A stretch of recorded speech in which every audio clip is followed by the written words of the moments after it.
Welcome back to Outdoors with Larry Ray, brought to you proudly by Tennessee Wildlife Resource Agency, Barton Power Sports, Sportsman's Warehouse, and Best Care Home Services. Hey, welcome back to Outdoors with Larry Ray. We close out this show on this February the 23rd, and we will be back next week, Lord willing, and we'll be talking outdoors again, but we want to close out the show with one of my friends, and that's not just plotting it out there because he is, but Alan Peterson, who at one time was in the field. Then he became a information officer for Region 1. Then he became the regional manager somewhere in there, and then he's getting ready to just regional it on out. And he'll be the last. I was the last outdoor editor in 100 years at Commercial Appeal. I was the fourth and last when I'd retired. Now, there's no more job description for Alan Peterson other than just to talk to him here, okay? Alan Peterson is on with us, Region 1. I guess you were regional manager? Or right, yeah. Right. And now it's going to be one person just handling the office staff, the way I understand. Okay, and that'll be an administrator, then, I guess. So let's talk about 34 years, buddy, and I will say you started. Well, you really like to be in the field. I've been. Right. I know that this is not where you really wanted to be for these years, but talk about you started off what I started off in '85 as a wildlife officer in Chester County. That's what I thought. By the way, how you doing, Larry? I'm doing fine. I'm sorry, I just brought up because conversation is there. You know, that's all right. That's what this is. Outdoors with Larry Ray. It's not Larry King live. It's Larry Ray dead. Okay. I got Ron Wong over there propping me up after my. How are you doing, Alan? Pretty good. All right. Well, so I had my cataract surgery. That's my problem. I'm still on loopy medicine here. I got a patch over my eye. But really, you started at Chester County, right? Right. I started as an officer, and then I for a while there I was on some wildlife management areas, and I took the I&E position back in, I guess it was 92 or 93. Yes, I did that for about 5 years, and then I was a deer biologist for 10 years, and yep. I pretty much couldn't hold a job, I guess. No, you. When he mentioned becoming the information officer, that's where I met Alan. Right. The late Jed Pettit had forever had that job, and Jed and I were just getting started when he was killed in a car wreck, and Right. And then Alan. Explain that. How did you jump at that job? It was kind of a unforeseen circumstance that allowed me to do some things that I wanted to do, and made life a little easier for me and my family, I guess you could say. And so that was probably more so the reason that I took the job than anything. But I wanted to learn writing and photography and all that sort of thing, and that allowed me to do that and get paid for it, which was nice. And of course, following Jed Pettit is the young people around here don't know Jed, but Jed was the agency, buddy. I mean, you know, big man. Yep. And when I became outdoor editor of Commercial Appeal in 1988, the spring, who's the first person I see? You know, at Henry's retirement, Henry Reynolds' retirement, there was Jed. And he was ready and willing and able to help me. And then that happened, and then look who I got. So, we had you really helped me, Alan. I'm going to say that on the air because I know you guys helped me too. I mean, you know, when I was doing that, there still were outdoor writers, and it was for newspapers, and it was, you know, you were in Memphis, and Taylor Wilson at the Jackson Sun, and that's right, and TV shows, Joe Larkins and those guys started up that Mid-South Outdoors TV Channel show 3, that was on, on Channel 3, and I you know, we all helped each other a whole lot. We really did, and I know that those times, I think well, we worked really hard on you. I think you enjoyed it, what you did that. But you're really, at heart, when you came part of the TWRA in Chester County, you really wanted to be in the field. Right. That was your passion, right?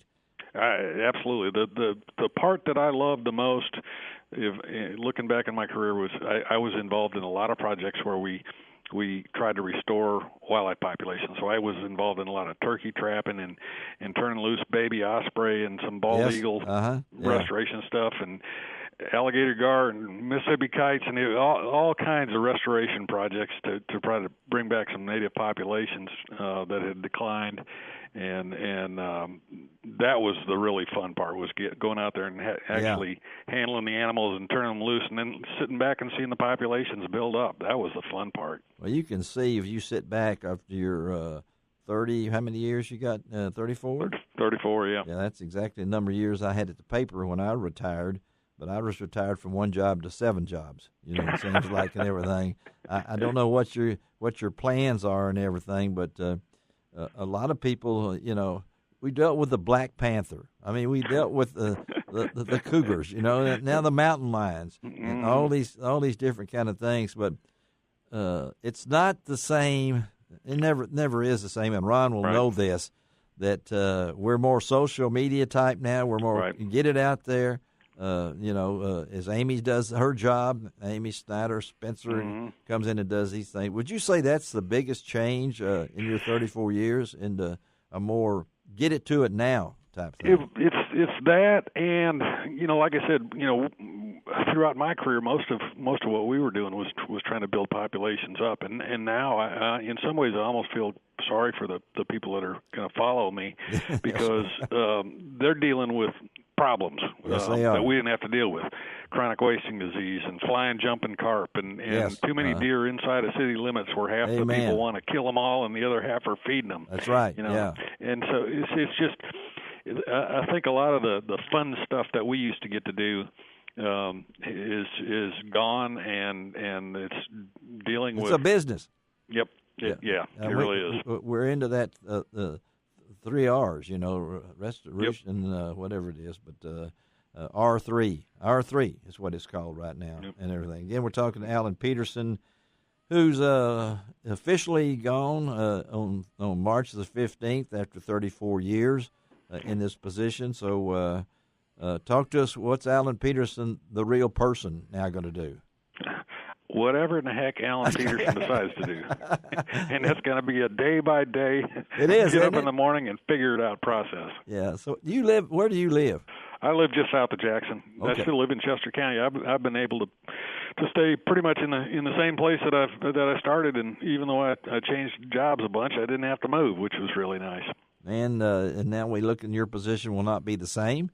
As we said, there will be instead of a manager and I don't even think they call it Region 1. They try to say West Tennessee, but across the Tennessee River is not West Tennessee. Okay, that's right. And those counties should have gone on their own and seceded, and have their own region. But I never felt comfortable with Humphreys and all up and down the river there that they would have these things. But you can do what you want.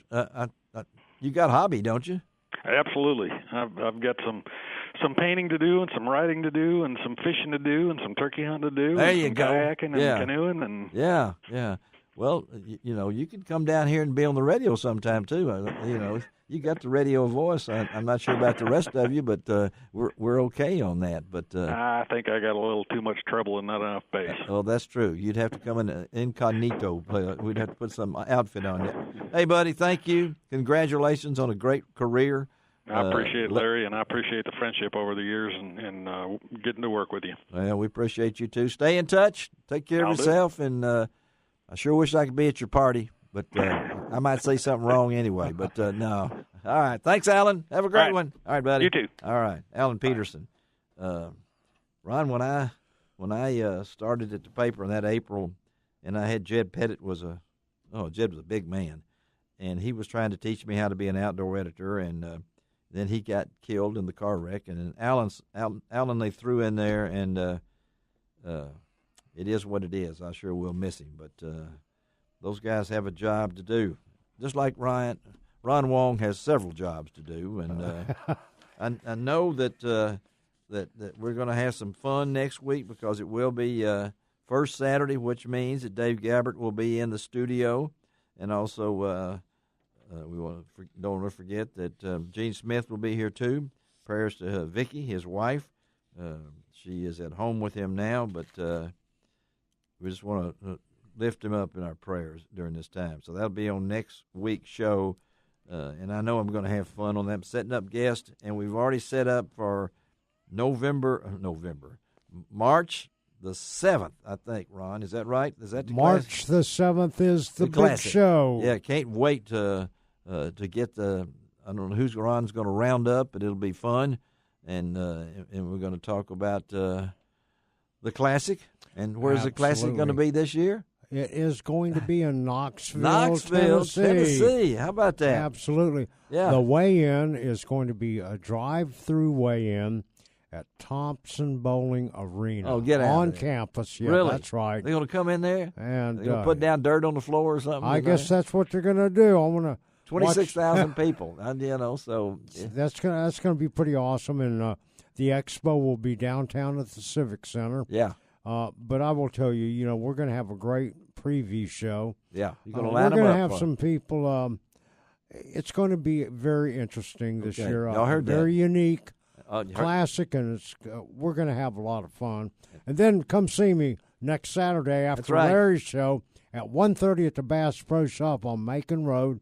I'll be doing a fishing seminar out there. Love to see you all. What'd you say, 1:30? 1:30. 1:30 at the existing Bass Pro Shops on Macon, right? Yep. I always tell Michael Olivero that we have to use that to distinguish. And thinking about Michael, we've set it up. It's going to be in one of our March shows. He's actually going to come down here and talk about his job at the Bass Pro Shops on Macon, but also his career as a professional umpire. Yep. As we get into baseball. Then me and you on the 7th, we'll pick our choices to win. Yep. And we'll see who comes close, because I usually win.